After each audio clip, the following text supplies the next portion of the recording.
Então, gente, agora a gente vai continuar a parte da introdução, né, de funções, e a gente vai estudar um pouquinho sobre o domínio da função. Então, o que seria o domínio da função?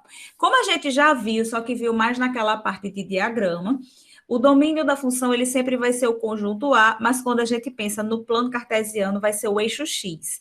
Já o contradomínio da função, que seria o conjunto B no diagrama, a gente sempre representa como o eixo Y. E o domínio é tudo que faz parte daquela função, ou seja, o começo e o fim, tá certo? Então, esse exemplo aqui seria essa funçãozinha aqui, e aí vocês têm que sempre observar os extremos dela. O que são os extremos? Deixa eu ativar aqui a caneta. Não, já está ativa. O que são os extremos da função? São esses pontos aqui, ó, aonde a função começa e onde ela termina.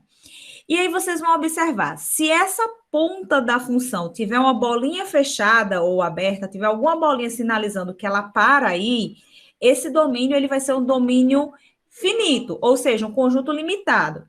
No entanto, se não tiver essa bolinha aqui dizendo que o conjunto tem fim, desculpa, que a função tem fim, ela continua, então a gente define como domínio sendo sempre os reais, tá certo? Então, como fazer para determinar o domínio? Primeiro passo é vocês fazerem o seguinte: olhou os pontos, tá certo? Extremos, tá aqui, ó, e faz tipo essa lombriguinha. Essa lombriguinha aqui seria onde começa e termina o gráfico, mas cuidado, tem gente que acha que começar e terminar o gráfico é essa parte aqui que é ondulatória. Como a gente está pensando no domínio da função, o que vocês vão fazer? Vocês fazem retas perpendiculares ao eixo X, fechando o gráfico, tá certo? No fim e no começo. Essa parte do meio, que é justamente esse ondulado que está aqui, ele representa justamente o domínio da função, tá certo? Então, o domínio dessa função seria justamente o intervalo entre -5 e 6. Se vocês não quiserem representar nessa forma de cochete, vocês podem colocar aquela resposta, né? X pertence aos reais, tal que X, tal que -5 vai ser menor ou igual que X, que é menor ou igual que 6. Esse colchetezinho fechado aqui é porque a bola está fechada, então é um intervalo fechado, tá certo? Quando a gente pensa agora na imagem, agora vocês vão fazer retas paralelas ao eixo X, tá certo? E aí vai ver a mesma coisa, aonde o gráfico começa e onde o gráfico termina, que nesse caso aqui, ó, seria o ponto de máximo aqui, e o ponto aqui que ele termina essa parte aqui. Então, vocês fazem uma projeçãozinha. E aí, olha para o eixo Y.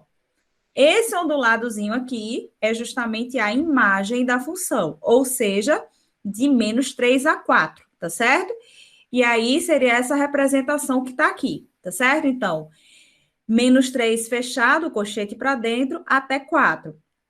E aí, se vocês quiserem representar aquela forma de novo, seria X pertence aos reais, tal, que eu acho mais prático vocês responderem dessa forma. É uma forma objetiva, curta e prática, né? Mas se quiser escrever, né, domínio, X pertence aos reais, tal que zero, desculpa, -5 é menor ou igual que X, que é menor ou igual que 6, dá certo também, tá certo? A mesma forma para a imagem. Então, vocês podem fazer do mesmo jeito, só que aqui tem que ter cuidado. Se for botar nessa forma de chaves, né, vocês têm que escrever o Y, porque vocês estão falando da imagem. Então, seria Y pertencente aos reais, tá ok? Aí escreve do mesmo jeito.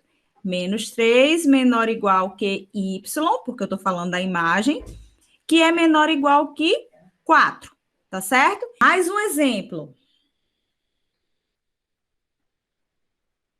Então, ó, do mesmo jeitinho, começo e o fim do gráfico, tá certo?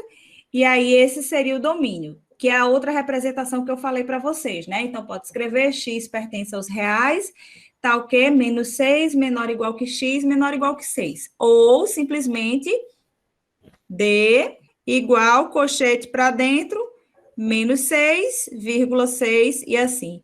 Fácil, objetivo e prático. Eu gosto muito do colchete, é bem mais prático. Agora a imagem. Colchete para dentro, não é isso?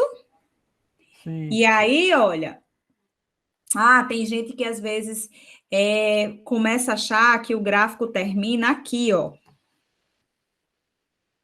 por estar aqui nessa parte final, né? Mas o gráfico não termina aqui, tá certo? E às vezes acha também que o gráfico termina aqui, aí pega esse Y. Mas tem que ver que é justamente tudo que existe no gráfico, né? Porque seria como se vocês fizessem uma espécie de retângulo, ó, fechando toda a parte gráfica. Então, se vocês fizessem uma espécie de retângulozinho aqui, meu retângulo tá bem tortinho, né? Mas seria justamente isso. Isso é tudo que existe gráfico. Aí vocês escrevem justamente o equivalente aos eixos, tá certo? Então, perfeito. De menos 3 a 3, essa imagem. E aí, aquilo que eu falei para vocês, ó. Y pertence aos reais, tá o quê? Menos 3 menor ou igual que Y, menor ou igual que 3. Ou simplesmente, eita, eu escrevi errado aqui, viu, gente? Correção. Imagem. Tá certo? E aí, imagem seria justamente cochete para dentro, menos 3 até o 3, certo?